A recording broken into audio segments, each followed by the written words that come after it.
14 শিখরের ভিতরে নির্যাতিত নিষ্পেষিত হচ্ছে, অনতি বিলম্বে আপনি তাদেরকে মুক্তি করে দেন। আলেম ওলামা আপনার ক্ষমতা কখনো টেনে নিবে না। চিল্লায় কোন ঠিক কিনা? কারণ আল্লাহ আমাদেরকে যেই ক্ষমতার চেয়ার দিয়েছে, আপনাদের ক্ষমতার চেয়ার 5 বছর। কয় বছর? Only 5 years. কিন্তু আমাদের ওলামায়ে কেরামকে যেই সম্মানের চেয়ার আল্লাহ দিয়েছেন, এই চেয়ারের মেয়াদ জান্নাতে যাওয়ার আগ পর্যন্ত। বলেন ঠিক কিনা? এজন্য আমরা আপনার চেয়ারে হাত দিব না। আপনি আমাদের ওলামায়ে কেরামদেরকে মুক্তি দিয়ে দেন, আমরা আপনার জন্য হেদায়েতের দোয়া করে দেব। বলেন সুবহানাল্লাহ। মাননীয় প্রধানমন্ত্রী, একটা আবেদন জানাই, বাংলাদেশের কারাবন্দী আলেম ওলামার মুক্তি চাই। ঠিক কিনা বলেন? মাননীয় প্রধানমন্ত্রী, একটা আবেদন জানাই, বাংলাদেশের কারাবন্দী আলেম ওলামার মুক্তি চাই, বাংলাদেশের কারাবন্দী আলেম ওলামার মুক্তি চাই। দেশটা স্বাধীন করেছিল শেখ মুজিবুর রহমান, এই স্বাধীনতার যুদ্ধে ছিল আলেম ওলামার অবদান। ঠিক কিনা? দেশটা স্বাধীন করেছিল শেখ মুজিবুর রহমান, এই স্বাধীনতার যুদ্ধে ছিল আলেম ওলামার অবদান। ঠিক কিনা? এই দেশের মাটি ইসলামের ঘাঁটি, তাতে কোনো সন্দেহ নাই। বাংলাদেশের কারাবন্দী আলেম ওলামার মুক্তি চাই, বাংলাদেশের কারাবন্দী আলেম ওলামার মুক্তি চাই। মাননীয় প্রধানমন্ত্রী, একটা আবেদন জানাই, বাংলাদেশের কারাবন্দী আলেম ওলামার মুক্তি চায়। বলেন ঠিক কিনা? সুবহানাহু ওয়া তাআলা সূরাতু আল ইমরানের 102 নম্বর আয়াত। কত আয়াত? একটু মনোনিবেশন করেন এদিকে। কত নম্বর আয়াত? 102। আমি ভুল বললে বাসায় যে তাফসির ইবনে কাসির, তাফসির নুরুল কোরআন, তাফসিরে মারুফুল কোরআন, তাফসির ফি জিলালিল কোরআন যা আছে খুলে দেখবেন, পড়বেন। আল্লাহ সুবহানাহু ওয়া তাআলা বলছেন, ইয়া আইয়ুহাল্লাযীনা আমানুত্তাকুল্লাহা হাক্কা তুকাতি ওয়া লা তামুতুন্না ইল্লা ওয়া আনতুম মুসলিমুন। আল্লাহ বলছেন, ও দুনিয়ার মুমিন বান্দারা, আচ্ছা বলেন তো, শুধু কি বারহাট্টার মুমিন, নাকি শুধু নেত্রকোনার মুমিন, না আল্লাহর দুনিয়ার সৃষ্টি জগতে আসমান জমিন আমাদের দেখা অদেখা প্রত্যক্ষ পরোক্ষ যত জায়গায় যত মুমিন আছে, সমস্ত মুমিনকে আল্লাহ ইন্ডিকেট করে বলছেন, ইয়া আইয়ুহাল্লাযীনা আমানু, ও দুনিয়ার ইমানদার, ইত্তাকুল্লাহ, একজনকে ভয় করো। বলেন তো তার নামটা কি? একটু মহব্বতে বলেন না, তার নাম কি? আল্লাহ বলছেন হাক্কা তুকাতিহি, যথাযথ ভয়। ওয়ালা তামুতুন্না ইল্লা ওয়া আনতুম মুসলিমুন। আল্লাহ বলছে, ও দুনিয়ার মানুষেরা, মুসলমান না হয়ে মরবা না। এটা হলো আয়াতের অনুবাদ। প্রিয় উপস্থিতি, আল্লাহ সুবহানাহু ওয়া তাআলা এই আয়াতের মধ্যে যে মেসেজটা আমাদেরকে দিতে যাচ্ছেন, এই মেসেজটার নাম হলো তাকওয়া। নাম কি? একটু বলেন না, নাম কি? যেন বলতে পারেন যে রাজশাহীর হুজুর একটা বিষয়ে 1 ঘন্টা 1.5 ঘন্টা আলোচনা করেছেন, আলোচনা শোনার পরে যেন আপনিও যেন 15 মিনিট লেকচার দিতে পারেন। তো আল্লাহ সুবহানাহু ওয়া তাআলা কি কোন বিষয়ের মেসেজ আমাদেরকে দিচ্ছেন বলেন তো? একটু বলি না, তাকওয়া। নাম কি? তাকওয়া মানে হলো একজনের ভয়। তিনি কে? আরো বলে, তিনি কে? তাকওয়া, আল্লাহর ভয়। কোরআনে আরো কিছু শব্দ আছে যেগুলোর অর্থ আল্লাহর ভয়। যেমন وَأَمَّا مَنْ خَافَ مَقَامَ رَبِّهِ وَنَهَى النَّفْسَ عَنِ الْهَوَى فَإِنَّ الْجَنَّةَ هِيَ الْمَأْوَى। তাকওয়া মানেও আল্লাহর ভয়, খাউফুন মানেও আল্লাহর ভয়, খাশিয়াতুন মানেও আল্লাহর ভয়। লাউ আনজালনা হাযাল কুরআন আলা জাবালিন লারাআইতাহু খাশিআন মুতাসাদ্দিআন মিন খাশিয়াতিল্লাহ ওয়া তিলকাল আমসালু নাদরিবুহা লিন-নাসি লাআল্লাহুম ইয়াতাফাক্কারুন।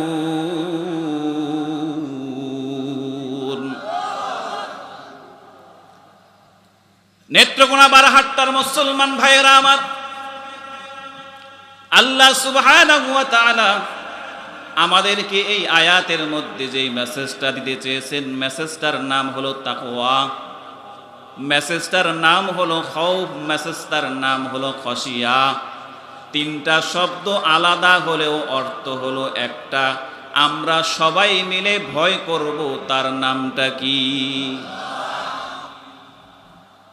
The door is closed and the window is closed. Nobody will be able to watch you. জানলা বন্ধ, দরজা বন্ধ, কেউ আপনাকে দেখতে পারে না, দেখার ক্যাপাসিটি কারো নাই। You set it your mind, remind your mind যে আল্লাহ is always watching me, watching you. একটু মহব্বত বলেন সুবহানাল্লাহ। দুনিয়ার যেখানে কেউ দেখে না, সেখানে দেখেন কে? ইউসুফ আলাইহিস সালাতু ওয়াস সালাম, তাকে যখন আজিজে মিশরের স্ত্রী জুলাইখা যখন 7টা বিশাল বিশাল দরজায় যখন 7টা তালা মেরে যখন ইউসুফ নবীকে তার মনের বাসনা পূরণ করার জন্য যখন সেই স্পেশাল কামরায় নিয়ে গেছে, তাফসীরের মধ্যে লিখে ওই স্পেশাল কামরার মধ্যে একটা আলমারির উপর একটা মূর্তি রাখা ছিল। জুলাইখা যখন দেখলো আমি যে কক্ষের মধ্যে ইউসুফের সঙ্গে আমার সেক্সুয়াল চাহিদা পূরণ করব, সেই রুমের মধ্যে আমার একটা ভগবান রাখা আছে। আর হিন্দুদের বিধর্মীদের বিশ্বাস হলো এই মূর্তি কিন্তু সব কিছু দেখতে পায়, বলেন নাউজুবিল্লাহ। জুলাইখা এবার করলো কি, সুন্দর করে একটা চাদর দিয়া ওই মূর্তিটাকে আবরণ করে ঢেকে দিল। এবার ইউসুফ পয়গম্বর বলে, ও জুলাইখা, কি ব্যাপার, তুমি এই মূর্তিটাকে কেন আবরণ করে দিলা?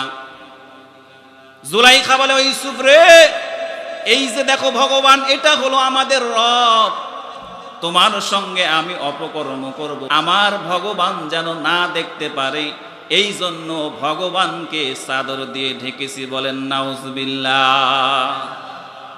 ভগবান চাদর দিয়ে ঢাকলেও দেখে, না ঢাকলেও দেখে, ঠিক কিনা বলেন? না ঢাকলেও দেখে না, না ঢাকলেও দেখে না। কিন্তু তাদের কনসেপ্ট, জুলাইখার কনসেপ্ট হলো, বিলিভের জায়গা হলো যে আমার ভগবানকে যদি এমনি রাখা হয় ভগবান দেখতে পায়, আর ভগবানকে যদি চাদর দিয়ে আবরণ করা হয় ভগবান দেখতে পায়। বারহাট্টার মুসলমান ভাইয়েরা আমার, come to the main point.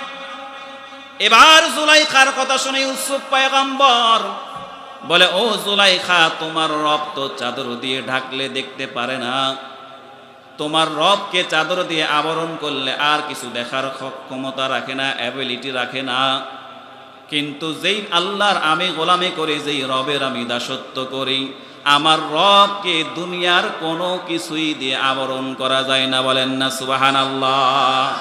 ইয়া ইলাহি তু মেরা মাবুদ হ্যায়, ইয়া ইলাহি তু মেরা মাশুক হ্যায়, ইয়া ইলাহি তু মেরা খালিক হ্যায়, ইয়া ইলাহি তু মেরা গফফার হ্যায়।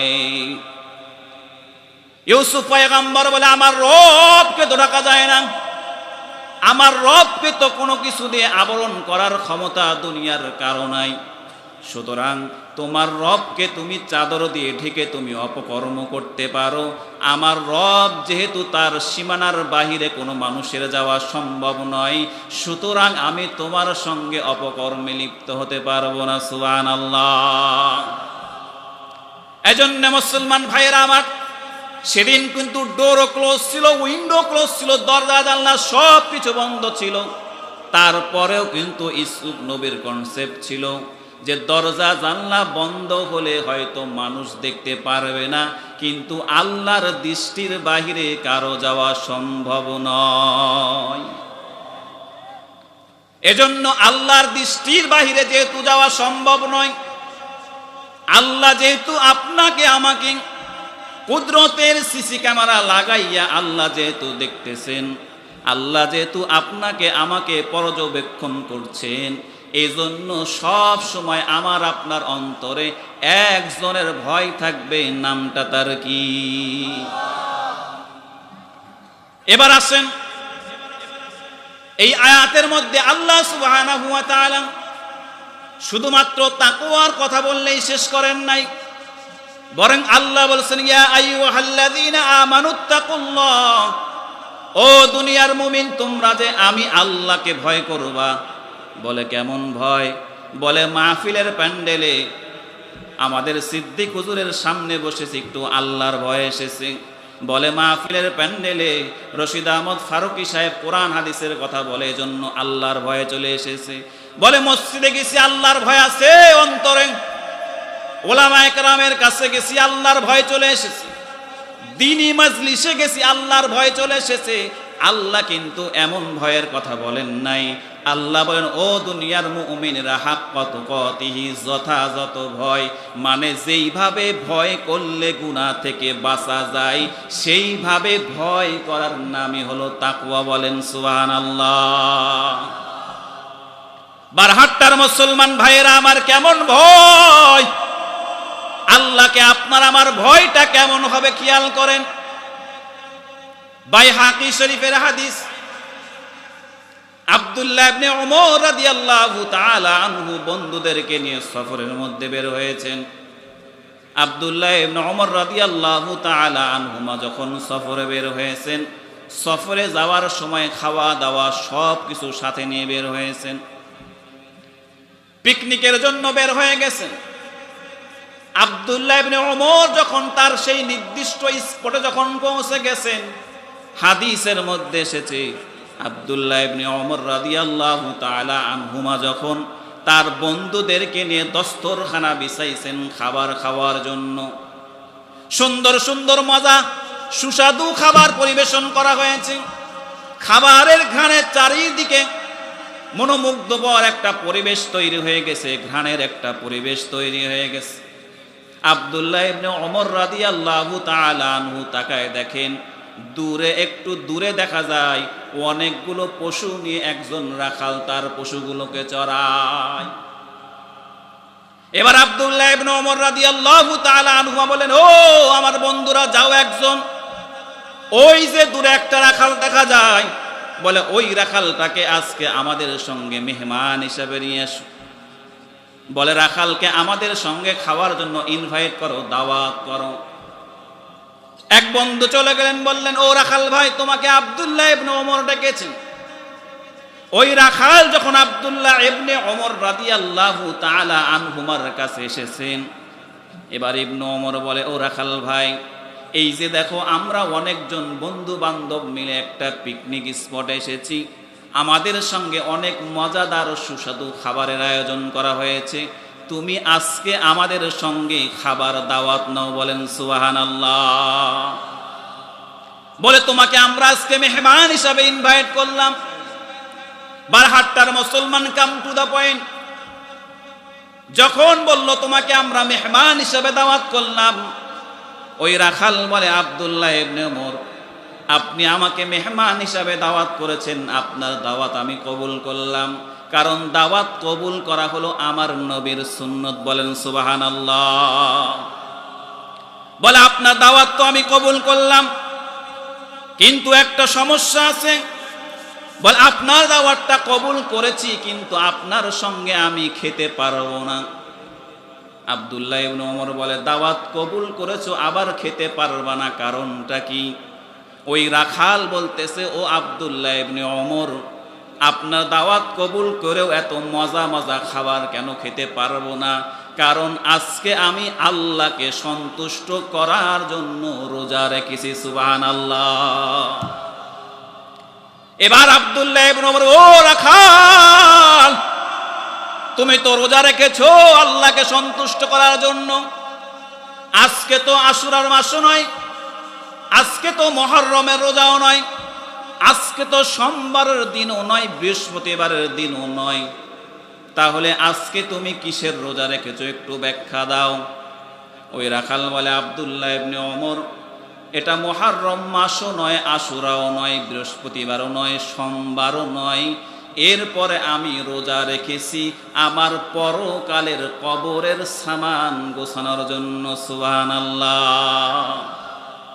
আব্দুল্লাহ ইবনে ওমর তো কিংকর্তব্য বিমূঢ় হয়ে গেছেন। হাই রে হাই, রাখাল বলে কি এটা কি? বলে, আমার পরকালের সামান গোছানোর জন্য আমি রোজা রেখেছি, কারণ আমি জানি আমার মৃত্যুর পরে আমার আমলনামা ছাড়া আমার কবরে কোনো কিছু যাবে না।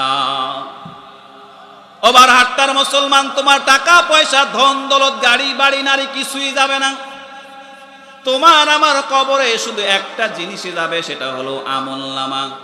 ওই রাখাল বলে, আব্দুল্লাহ ইবনে ওমর, আমি পরকালের সামান গোছানোর জন্যই, আল্লাহকে খুশি করার জন্য আজকে রোজা রেখেছি। বলেন সুবহানাল্লাহ।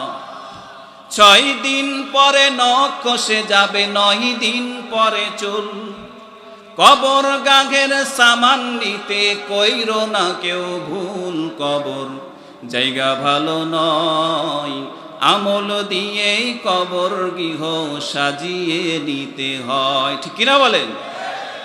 এই ঠিকই গজল হবে না, এটা জোরে বলেন, ঠিক কিনা?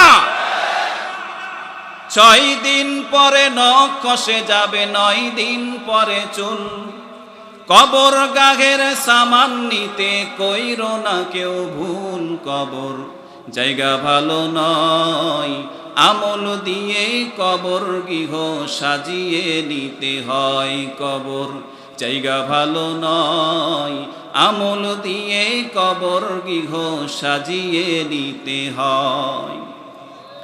17 দিন পেট ফেটে শেষ প্রকার খাদ্য হবে, 60 দিন পরে গোশ থাকবে না, কঙ্কাল পড়ে রবে। 17 দিন পেট ফেটে শেষ প্রকার খাদ্য হবে, 60 দিন পরে গোশ থাকবে না, কঙ্কাল পড়ে রবে। 90 দিনে হাড়গুলি সব, 90 দিনে হাড়গুলি সব আলাদা হয়ে রয়, কবর জায়গা ভালো নয়, আমল দিয়ে কবর গৃহ সাজিয়ে নিতে হয়, কবর জায়গা ভালো নয়, আমল দিয়ে কবর গৃহ সাজিয়ে নিতে হয়।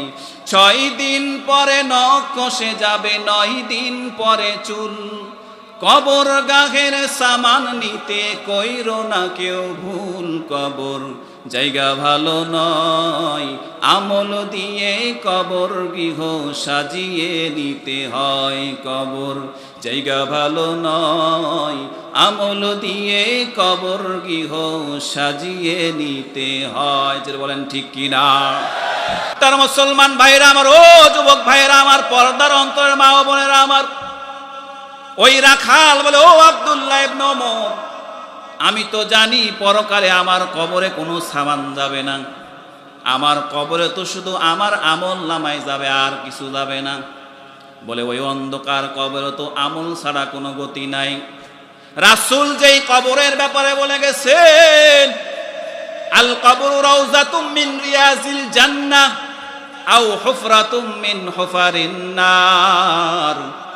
আমার মায়ার নবী বলেন, ও দুনিয়ার মানুষেরা শুনিয়া লাও, বলে তোমার আমার এই 3.5 হাত দেহের মাটির এই কবরটা হয় তোমার জন্য জান্নাতের টুকরা হবে, নাকি তোমার জন্য জাহান্নামের টুকরা হবে। ও বারহাট্টার মুসলমান যুবক, তোমাদের হাতে পায়ে হাত রেখে বলে যায়, ওই কবরে আমল ছাড়া কোনো কিছুই যাবে না।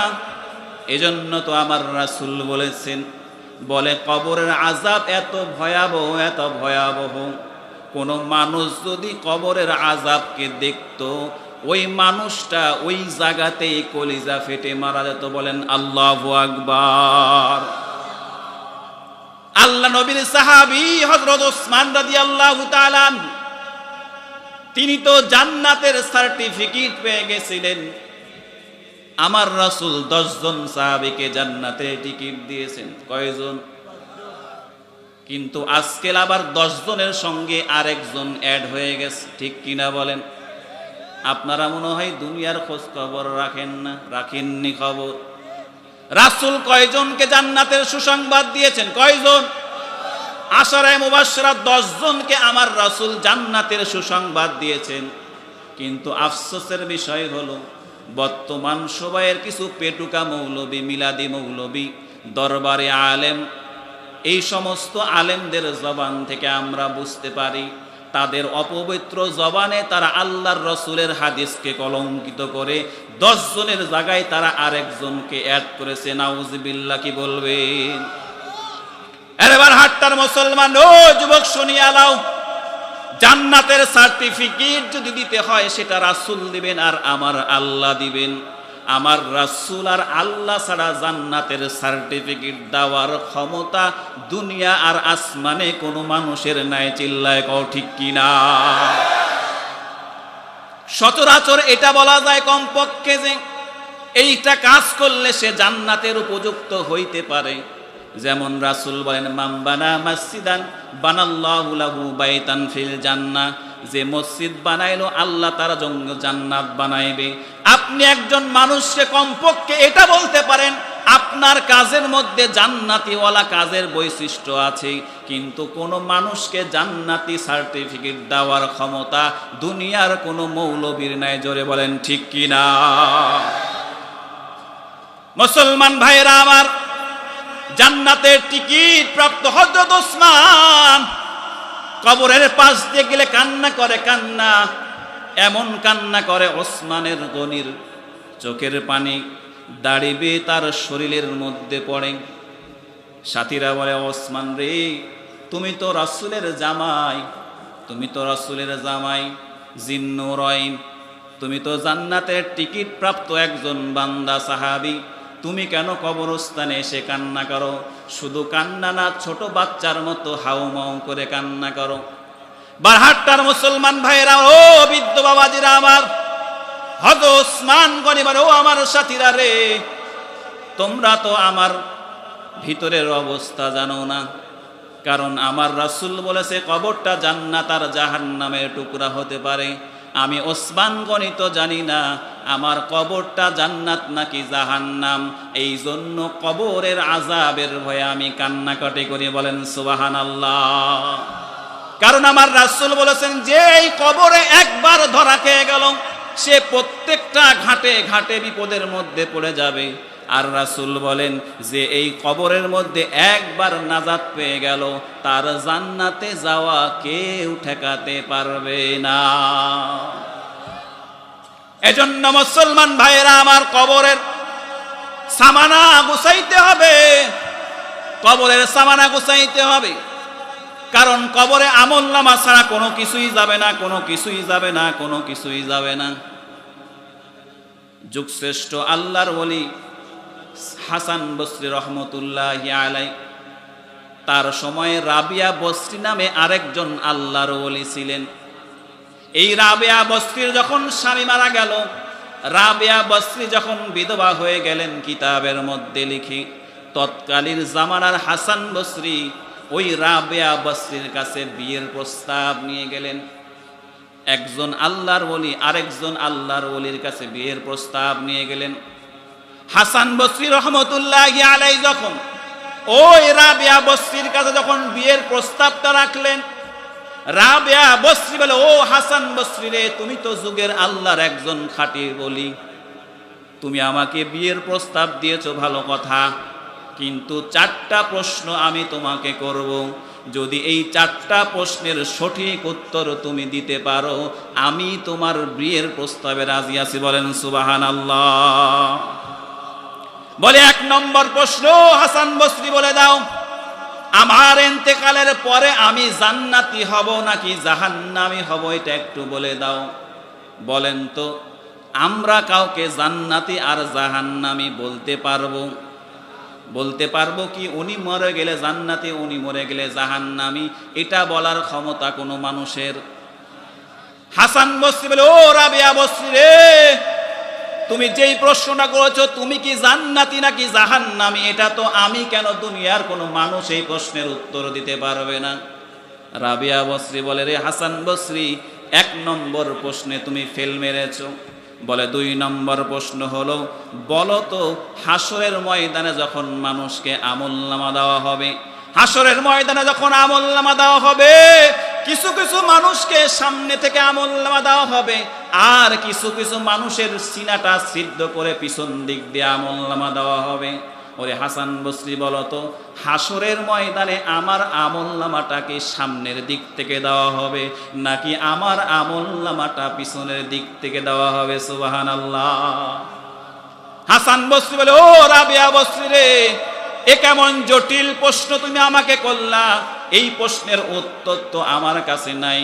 শুধু আমার কাছে কেন, দুনিয়ার কোনো মানুষের কাছে এই প্রশ্নের অ্যান্সার থাকা ইম্পসিবল, অসম্ভব। বলে 2টা প্রশ্নেই তুমি ফেল মেরে দিয়েছো।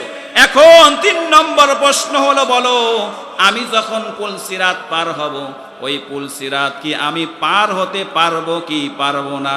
বলো তুমি আমাকে একটু বলে দাও। হাসান বসরি বলে, রাবিয়া বসরি, কে পুলসিরাত পার হবে আর কে পুলসিরাত পার হতে পারবে না, এই ইনফরমেশন দুনিয়ার কোনো মানুষের কাছে নাই। এই ইনফরমেশন একজনের কাছে আছে, তিনি কে? এবার রাবিয়া বসরি বলে, ও হাসান বসরি রে, 3টা প্রশ্নেই তুমি ফেল মেরে দিয়েছো, 4র্থ নম্বর প্রশ্নের অ্যান্সারটা দাও। বলে কি প্রশ্ন? বলে হাসরের ময়দানে যখন আমলনামা ওজন দেওয়া হবে, বলে আমার নেক আমলের পাল্লা ভারী হবে নাকি বদ আমলের পাল্লা ভারী হবে? হাসান বসরি বলে, ও রাবিয়া বসরি রে, কার নেক আমলের পাল্লা ভারী হবে, কার নেক আমলের পাল্লা হালকা হবে, এই তত্ত্ব তো দুনিয়ার কোনো মানুষ জানে না। এই তত্ত্বটা জানে একমাত্র আমার আপনার আল্লাহ। জোরে বলেন সুবহানাল্লাহ। এবার কাম টু দা পয়েন্ট। এবার রাবিয়া বসরি বলে, ও হাসান বসরি রে, তুমি আমাকে বিবাহ করার জন্য আমার বাড়িতে এসেছো, তোমাকে 4টা প্রশ্ন করলাম, তুমি একটা প্রশ্নেরও উত্তর আমাকে দিতে পারো নাই। আমি জানি এই প্রশ্নের উত্তর দুনিয়ার কোনো মানুষের নাই। এই প্রশ্নের উত্তর যদি পাওয়া যায়, এই প্রশ্নের 4টা প্রশ্নের সমাধান হলো, কবরে কোনো কিছুই যাবে না, জান্নাতি নাকি জাহান্নামী তাও জানি না, পুলসিরাত পার হতে পারবো কি পারবো না তাও জানি না, আমলনামা ডান হাতে পাবো, সামনে দিয়ে পাবো নাকি পিছন দিয়ে পাবো তাও জানি না। এই জন্য এই পরকালের চিন্তায় আমি বাকি জীবনটা আমলে লাগাইতে চাই, বাকি জীবনটা আর আমি বিবাহ করতে চাই না। বলেন সুবহানাল্লাহ। কারণ বারহাট্টার মুসলমান ভাইরা আমার, রাবিয়া বসরি জানতেন আমলনামা ছাড়া পরকালে কোনো গতি নাই, কবরে কোনো গতি নাই, আমলনামা ছাড়া হাসরে কোনো গতি নাই, আমলনামা ছাড়া পুলসিরাতে কোনো গতি নাই, আমলনামা ছাড়া মিজানে কোনো গতি নাই। এই জন্য ওই রাখাল ডাক দিয়ে, ও আব্দুল্লাহ ইবনে ওমর, তুমি আমাকে দাওয়াত দিয়েছো, ভালো করেছো, কিন্তু আমি তোমার দাওয়াতটা কবুল করতে পারবো না। বলে কেন পারবা না? বলে আমি তো কবরের সামান গোছানোর জন্য রোজা রেখেছি, কবরের সামান গোছানোর জন্য রোজা রেখেছি, কারণ এই রোজার সওয়াবটা আমাকে কবরের আযাব থেকে বাঁচায় দিয়ে। বলেন সুবহানাল্লাহ। এবার আব্দুল্লাহ ইবনে ওমর চিন্তা করলো, হায় রে হায়, এটা তো কোনো সাধারণ কোনো রাখাল নয়, সাধারণ কোনো মানুষ নয়, অনেক বড় মুত্তাকি। বলে একটু টেস্ট করা দরকার, পরীক্ষা করা দরকার। এবার আব্দুল্লাহ ইবনে ওমর, ও রাখাল ভাই, বলে কি? বলে তোমার কাছে আমাদের একটা আরজি হলো, আবদার হলো, তোমার কাছে তো হাজার হাজার ছাগল দেখা যায়, বলে তোমার ছাগল থেকে কিছু দুধ তুমি আমাদেরকে একটু পান করাইবা কিনা? বলে না রে আব্দুল্লাহ ইবনে ওমর, এই ছাগলগুলো থেকে কোনো প্রকার এক চিমটি দুধ পান করানো সম্ভব নয়। বলে কেন সম্ভব নয়? কারণ আমার মালিক তো আমাকে এই ছাগলগুলো চরানোর দায়িত্ব দিয়েছেন। আমার মালিক তো এই ছাগলের দুধ দহন করার, দুধ বিক্রি করার অর্ডার তো আমাকে দেন নাই। বলে দাও দাও, তোমাকে অনেক স্বর্ণ মুদ্রা দেওয়া হবে। ওই রাখাল বলে না না, কোনোদিনও সম্ভব নয়, আমি তোমাদেরকে ছাগল থেকে এক চুমুক দুধ খাওয়াতে পারবো না। সুবহানাল্লাহ। আব্দুল্লাহ ইবনে ওমর এবার সেকেন্ড টাইম আবার ট্রাই করলো। ও রাখাল ভাই, তোমাকে আরেকটু বড় অফার দেই, তুমি যদি একটা ছাগল আমাদের কাছে বিক্রি করে দাও, দুধওয়ালা ছাগল, তাহলে আমি তোমাকে অনেকগুলো স্বর্ণ মুদ্রা দেব। তোমার লাইফ স্টাইলটা চেঞ্জ হয়ে যাবে, তুমি বড়লোক হয়ে যাবা, ধনী হয়ে যাবা। এবার রাখাল বলে আব্দুল্লাহ ইবনে ওমর রে, তুমি তো আমাকে অনেক বড় অফার দিয়েছো, অনেক বড় অফার দিয়েছো, কিন্তু এই রাখাল বিক্রি, এই রাখাল হয়ে, এই ছাগলগুলোর রাখাল হয়ে এই ছাগলগুলো বিক্রি করা আমার পক্ষে কোনোদিনও সম্ভব নয়। সুবহানাল্লাহ। বলে কেন সম্ভব নয়? বলে আমার মালিক তো ছাগলগুলো আমাকে চরানোর দায়িত্ব দিয়েছেন, আমাকে বিক্রি করার দায়িত্ব দেয় নাই। বলে হাজার হাজার ছাগলের পাল থেকে তুমি একটা ছাগল বিক্রি করে দাও, বলে তোমার মালিক তো টের পাবে না, তোমার মালিক তো জানতে পারবে না। ও বারহাট্টার যুবক ভাইয়েরা আমার, ও পর্দার অন্তরের মা বোনেরা আমার, ওই রাখাল এবার অ্যান্সার করে, ও আব্দুল্লাহ ইবনে ওমর, হয়তো আমার মালিক জানতে পারবে না, মালিক হয়তো বুঝতে পারবে না, মালিক হয়তো উপলব্ধি করতে পারবে না, কিন্তু আমার আসমানের মালিককে তো ফাঁকি দেওয়া যাবে না। সুবহানাল্লাহ।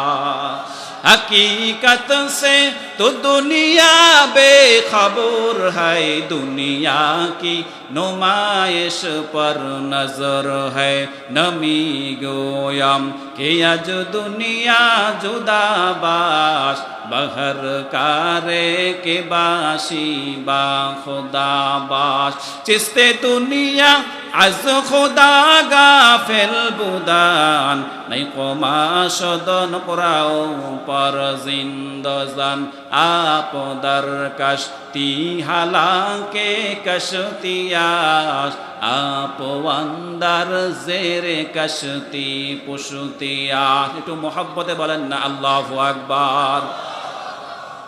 আল্লাহ যে তাকে ভয় করতে বলেছিলেন, কেমন ভয়? আল্লাহ বলছে হাক্কা তুকাতিহি, যথাযথ ভয়।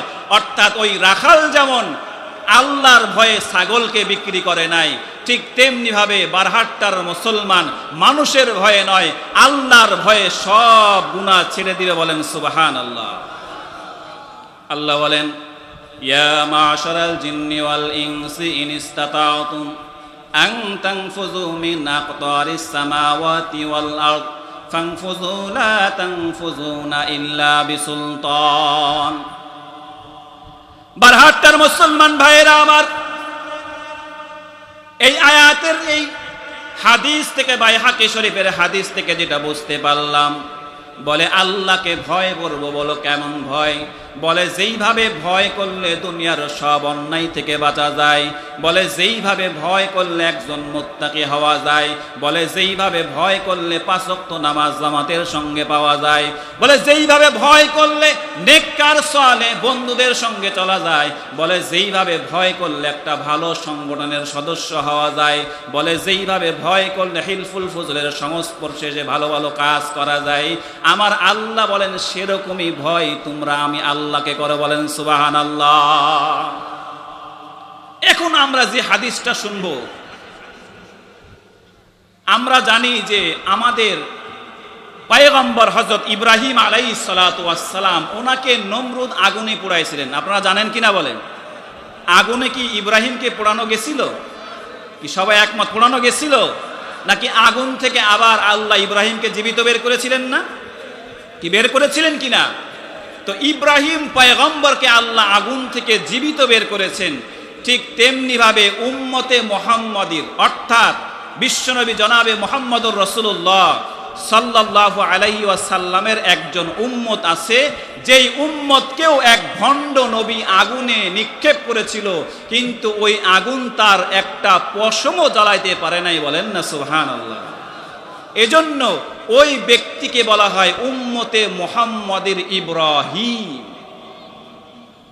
আল্লাহ নবী সাল্লাল্লাহু আলাইহি ওয়াসাল্লাম জীবিত থাকা অবস্থাতেও পৃথিবীর আনাচে কানাচে অনেক ভণ্ড নবীর আবির্ভাব হয়েছিল, যারা নিজেকে নবুয়ত দাবি করেছিল, নবী দাবি করেছিল, নবুয়তের দাবিদার ছিল। তার মধ্যে ইয়েমেনের একজন ছিল, তার নাম ছিল আসওয়াদ উনাইস। আল্লাহ রসুল স্টিল নাও এখনো জীবিত আছেন, মদিনায় আর ও ইয়েমেনে নবুয়ত দাবি করছেন। তার নবুয়তকে যারা অ্যাকসেপ্ট করছে তাদেরকে শান্তিতে বসবাস করতে দিচ্ছেন, আর তার নবুয়তকে যারা মানছে না তাদেরকে আগুনে নিক্ষেপ করছেন। তো আগুনে নিক্ষেপ করতে করতে এক বান্দাকে পেয়েছেন, তার নাম ছিল আব্দুল্লাহ ইবনে সাওবা, যার উপাধি ছিল আবু মুসলিম খাওলানি।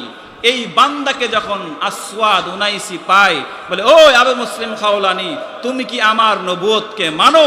আবু মুসলিম খাওলানি বলে, আল্লাহর অবস্থায় তোমার মতো ভণ্ড নবীর নবুয়তকে আমরা মানি। মুসলমান ভাইরা আমার, এই কথা যখন আবু মুসলিম খাওলানি রহমতুল্লাহি আলাইহি যখন আসওয়াদ উনাইসিকে বলল, ওরে আসওয়াদ উনাইসি, তোর মতো ভণ্ড নবীর নবুয়ত আমি মানি না, তোর নবুয়ত মানি না, কারণ রসুলই হলো শেষ পয়গম্বর। আল্লাহর রসুল আনা খাতামুন নাবিয়্যিন লা নাবিয়্যা বাদি, আমার রসুলই হলো শেষ পয়গম্বর, আমার রসুলের পরে কোনো রসুল আসতে পারে না। সে যদি রসুল দাবি করে সে হলো এক নম্বর ভণ্ড। ঠিক যেমনি ভাবে কাদিয়ানীও ভণ্ড, জোরে বলেন ঠিক কিনা? বারহাট্টার মুসলমান ভাইয়েরা আমার, এই কথা যখন আবু মুসলিম খাওলানি যখন আসওয়াদ উনাইসির সামনে বলল, তোমার নবুয়ত মানি না, আসওয়াদ উনাইসি বলে, ঠিক আছে, আমার নবুয়তকে তুমি মানবা না। তার সাথীদেরকে বললেন, বিশাল আগুনের কুণ্ডলী তৈরি করো। আগুনের কুণ্ডলী তৈরি করা হলো। এবার সবারকে ডেকে ডেকে আয়োজন করা হয়েছে। বলে, অমুক দিন অমুক সময়ে আবু মুসলিম খাওলানিকে আগুনে পড়ে হত্যা করা হবে।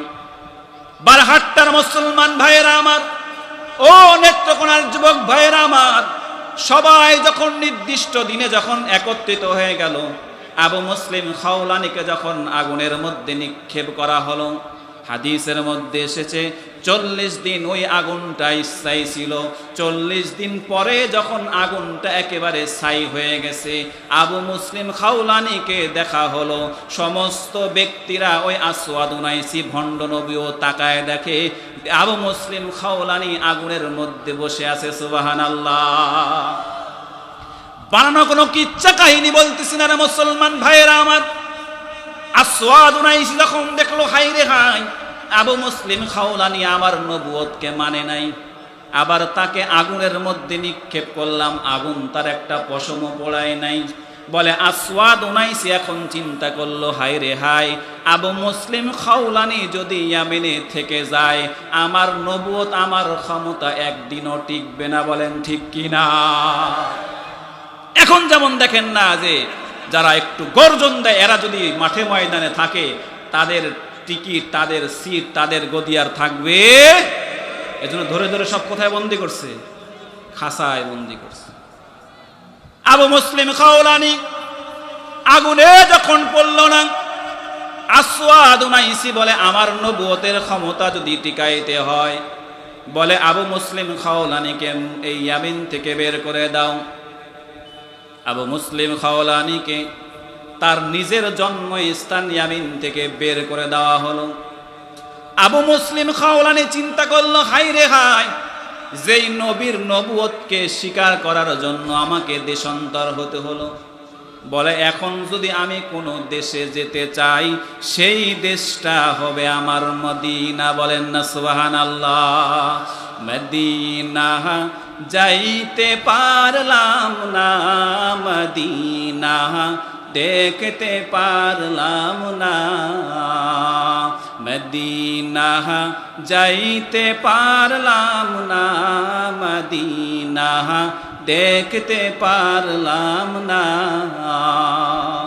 আমি অসহায় তাই এত দূরে রই, আমি অসহায় তাই এত দূরে রই, শুধু সালাম জানাই, মদিনা যাইতে পারলাম না, মদিনা দেখতে পারলাম না।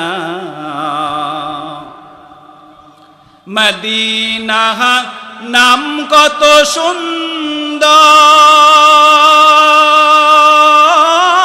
মদিনা কেড়েছে অন্তর।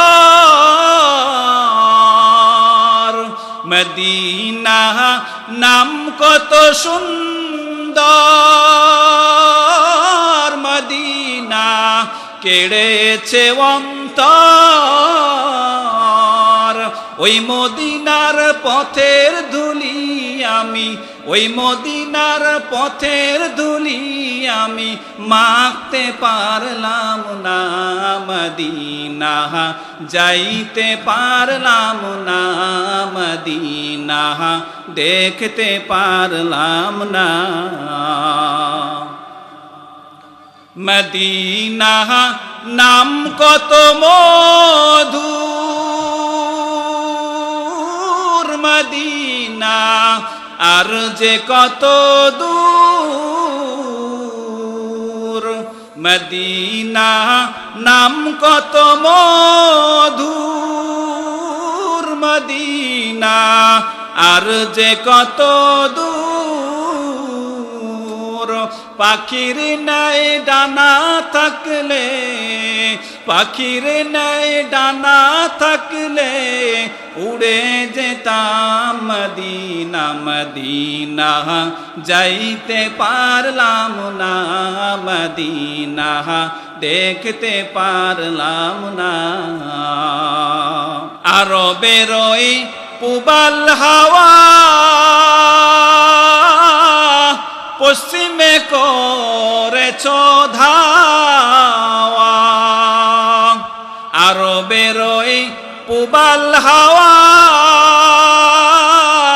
পশ্চিমে করেছ ধাওয়া। এই গরিবের দুঃখী সালাম, এই গরিবের দুঃখী সালাম পৌঁছে দিও মদিনা। মদিনা যাইতে পারলাম না, মদিনা দেখতে পারলাম না। আমি অসহায় তাই এত দূরে রই, আমি অসহায় তাই এত দূরে রই, শুধু সালাম জানাই মদিনা যাইতে পারলাম না। মদিনা দেখতে পারলাম না। কার কার মদিনায় যাওয়ার ইচ্ছা আছে দুইটা হাত তুলে আমার আল্লাহকে দেখায় দেন। ওগো মালিক তাকায় দেখো, বারহাট্টা হিলফুল ফুজুল যুবক ভাইদের উদ্যোগে আয়োজিত এই ইসলামী সম্মেলনে তোমার বান্দারা দুইটা হাত আসমানের দিকে তুলে তোমার কাছে দোয়া করতেছে। তোমার এই বান্দাগুলোকে আল্লাহ, বান্দিগুলোকে আল্লাহ তুমি মক্কা আর মদিনার জন্য কবুল করে নাও। সকলে বলে আল্লাহুম্মা আমিন। মুসলমান ভাইরা আমার, আবু মুসলিম খাওলানী রহমতুল্লাহি আলাইহি মদিনার দিকে রওনা দিলেন, মসজিদে নববীর দিকে রওনা দিলেন। বলে ইয়ামেনে থাকতে পারলাম না, আর বাকি জীবন যদি বাঁচতে থাকতে হয় নবীর দিকে রওনা দেই, নবীর দিকে রওনা দেই। মদিনার দিকে রওনা দিল, কিন্তু আফসোসের বিষয় ওই আল্লাহর বান্দার কাছে সাওয়ার নাই, সামান নাই, কিছু নাই, খাবার নাই, দাবার নাই, পানিও নাই, কিচ্ছু নাই বান্দার কাছে। ওই বান্দা খালি পায়ে হাঁটি হাঁটি অবস্থায় মদিনার দিকে রওনা দিয়েছে। মদিনার প্রান্তরে চলে আর চলে, এই দিক দিয়ে রাস্তার মধ্যে এক আল্লাহর বান্দার সঙ্গে দেখা। বলে ওগো আল্লাহর বান্দা তুমি কোথায় যাও, কোথায় যাও? বলে আমাকে তো আসওয়াদ উনাইসি ভণ্ড নবী ইয়ামিন থেকে বের করে দিয়েছে। বলে আমি আমার প্রাণ প্রিয় আশিক আমার রাসূলের দরবারের দিকে যাই। বলেন সুবহানাল্লাহ। ও আবু মুসলিম খাওলানী, তুমি নবীর দরবারের দিকে যাইবা, কিন্তু তোমার কাছে তো এই খবর ওটা পৌঁছায় নাই। তখন তো মোবাইল নাই, ইন্টারনেট নাই, ইমো নাই, হটস্পট নাই, মেসেঞ্জার নাই, কিছু নাই। বলে তোমার কাছে কি একটা ইমার্জেন্সি খবর পৌঁছায় নাই? বলে কি এমার্জেন্সি খবর যেটা আমার কাছে পৌঁছায় নাই? বলে তুমি কি শোনো নাই, তুমি কি উপলব্ধি করো নাই, জানো না কিছুদিন আগেই মায়ার নবী দুনিয়া ছেড়ে চলে গেছে। বলেন আল্লাহু আকবার। এই খবরটা যখন ও আবু মুসলিম খাওলানির কানে গেছে, আবু মুসলিম খাওলানি মাটির সাথে জমিনে পড়ে কান্নাকাটি শুরু করছে। হায় রে হায়, যেই নবীর নবুয়তের স্বীকারোক্তি করার কারণে স্বদেশ থেকে বের হয়ে যেতে হলো, যেই নবীর দরবারের দিকে বাকি জীবনটা কাটাই দেব জন্য রওনাও হয়ে গেলাম, কিন্তু প্রতিমধ্যে এসে নবীর ইন্তেকালের খবরটা আমাকে দেওয়া হলো। কান্না শুরু করেছে, কান্না হাউমাউ করে কান্না করে এমন কান্না শুরু করেছে, আসমান আর জমিন তার কান্নার আওয়াজে ভারী হয়ে গেছে। আল্লাহর বান্দা বলে, ও আবু মুসলিম খাওলানি, কান্না করো না, নবী তো নাই, নবী তো দুনিয়া থেকে চলে গেছে। বলে মদিনায় যাও, বাকি জীবনটা আমার নবীর রওজার বসে কাটিয়ে দাও। সুবহানাল্লাহ।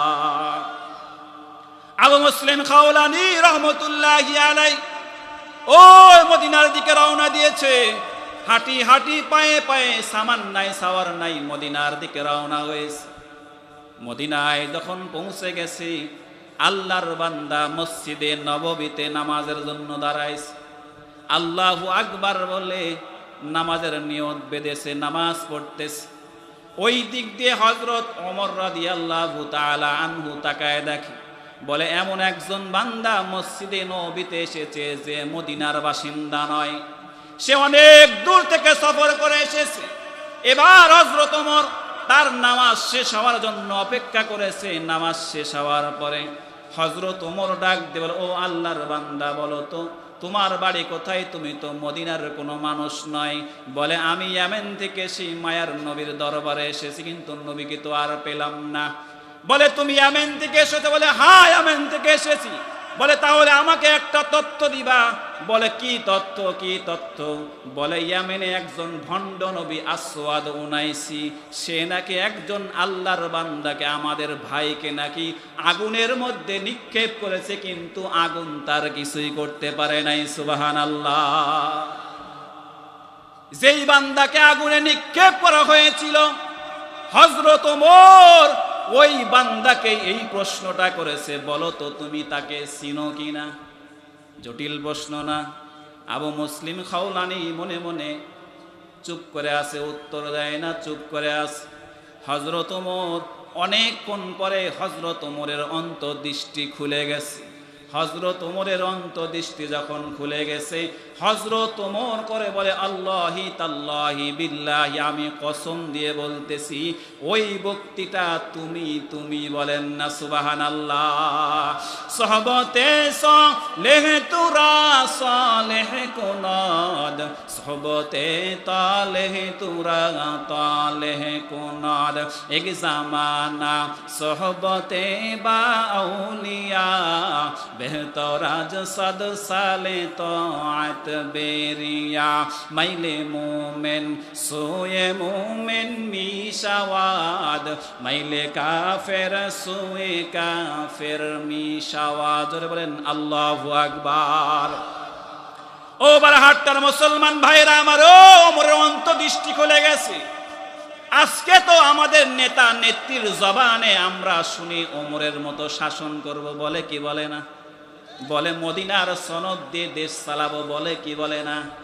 মুখে বলে মদিনার সনদ, আর ওই দিক দিয়ে মদের লাইসেন্স দেয়, ঠিক কিনা বলেন? বলে মুখে বলে মদিনার সনদ দিয়ে ওমরের মতো দেশ চালাবো।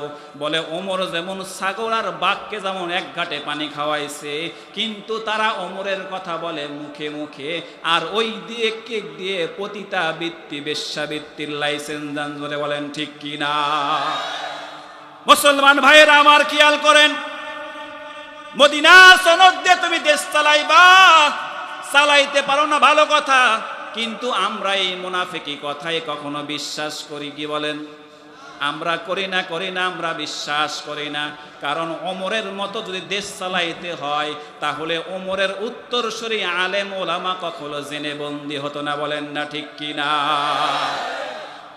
কিন্তু আলহামদুলিল্লাহ, গত শনিবার আমার ফেনী মাহফিল ছিল। বয়ানে ওঠার আগে একটু মন চাইলে একটু নেটে ঢুকলাম, তো একটা সুসংবাদ দেখলাম। আলহামদুলিল্লাহ, সুসংবাদ, আমার প্রিয় নেত্রকোনা জেলার সূর্য সন্তান, নেত্রকোনার নামকে যে আকাশচুম্বী মর্যাদায় তুলেছে, নেত্রকোনার নাম যার কণ্ঠের ভাষায় সারা বিশ্ব ছড়িয়ে পড়েছে, সেই নেত্রকোনার সূর্য সন্তান মাওলানা রফিকুল ইসলাম মাদানী গত শনিবার মুক্তি পেয়েছে। আলহামদুলিল্লাহ বলবেন না?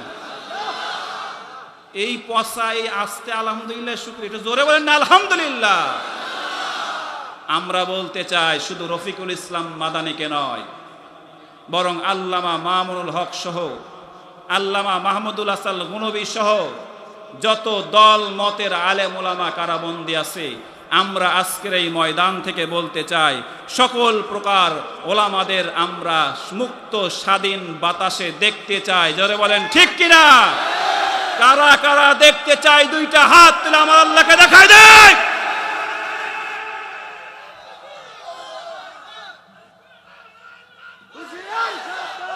আজকের এই সম্মেলন থেকে আমরা দেশনেত্রী প্রধানমন্ত্রী শেখ হাসিনার কাছে আবেদন জানাই, দল মত নির্বিশেষে যত আলেম ওলামা 14 শিখের ভিতরে নির্যাতিত নিষ্পেষিত হচ্ছে, অনতি বিলম্বে আপনি তাদেরকে মুক্তি করে দেন। আলেম ওলামা আপনার ক্ষমতা কখনো টেনে নেবে না। চিল্লায় কোন ঠিক কিনা? কারণ আল্লাহ আমাদেরকে যেই ক্ষমতার চেয়ার দিয়েছে, আপনাদের ক্ষমতার চেয়ার 5 বছর। কয় বছর? only 5 years। কিন্তু আমাদের ওলামায়ে কেরামকে যেই সম্মানের চেয়ার আল্লাহ দিয়েছেন, এই চেয়ারের মেয়াদ জান্নাতে যাওয়ার আগ পর্যন্ত। বলেন ঠিক কিনা? এজন্য আমরা আপনার চেয়ারে হাত দিব না। আপনি আমাদের ওলামায়ে কেরামদেরকে মুক্তি দিয়ে দেন, আমরা আপনার জন্য হেদায়েতের দোয়া করে দেব। বলেন সুবহানাল্লাহ। মাননীয় প্রধানমন্ত্রী, একটা আবেদন জানাই, বাংলাদেশের কারাবন্দী আলেম ওলামার মুক্তি চাই। ঠিক কিনা বলেন? মাননীয় প্রধানমন্ত্রী, একটা আবেদন জানাই, বাংলাদেশের কারাবন্দী আলেম ওলামার মুক্তি চাই, বাংলাদেশের কারাবন্দী আলেম ওলামার মুক্তি চাই। দেশটা স্বাধীন করেছিল শেখ মুজিবুর রহমান, এই স্বাধীনতার যুদ্ধে ছিল আলেম ওলামার অবদান। ঠিক কিনা? দেশটা স্বাধীন করেছিল শেখ মুজিবুর রহমান, এই স্বাধীনতার যুদ্ধে ছিল আলেম ওলামার অবদান। ঠিক কিনা? এই দেশের মাটি ইসলামের ঘাঁটি, তাতে কোনো সন্দেহ নাই।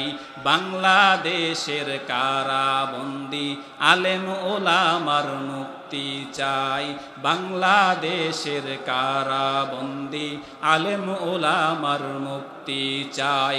মাননীয় প্রধানমন্ত্রী, একটা আবেদন জানাই, বাংলাদেশের কারাবন্দী আলেম ওলামার মুক্তি চাই। বলেন ঠিক কিনা? মুসলমান ভাইয়েরা আমার, হযরত ওমরের অন্তর্দৃষ্টি খুলে গেল। হযরত ওমর বলে, তাল্লাহি তাল্লাহি বিল্লাহি, আমি তোমাকে কসম দিয়ে বলে, ও ভাই তুমি বলে দাও তুমি সেই ব্যক্তি কিনা। আবু মুসলিম খাওলানি বলে, ও ওমর, হা হা, আসওয়াদ নাইসি ভণ্ড নবী আমাকে আগুনে নিক্ষেপ করেছিল, কিন্তু আগুন আমার একটাও পশম পোড়াইতে পারে নাই, আমি সেই ব্যক্তি। হযরত ওমর বলে, ঠিক আছে তুমি সেই ব্যক্তি, চলো হযরত আবু বকরের দরবারে যাই। সুবহানাল্লাহ। হযরত ওমর আবু মুসলিম খাওলানিকে নিয়ে আবু বকরের দরবারে রওনা হলো। আবু বকরের দরবারে যাওয়ার পরে কিতাবের মধ্যে লিখে, ডান পাশে আবু বকর, বাম পাশে ওমর, আর মাঝখানে বসাইছে ওই আবু মুসলিম খাওলানিকে। সুবহানাল্লাহ। ডান পাশে আবু বকর, বাম পাশে ওমর।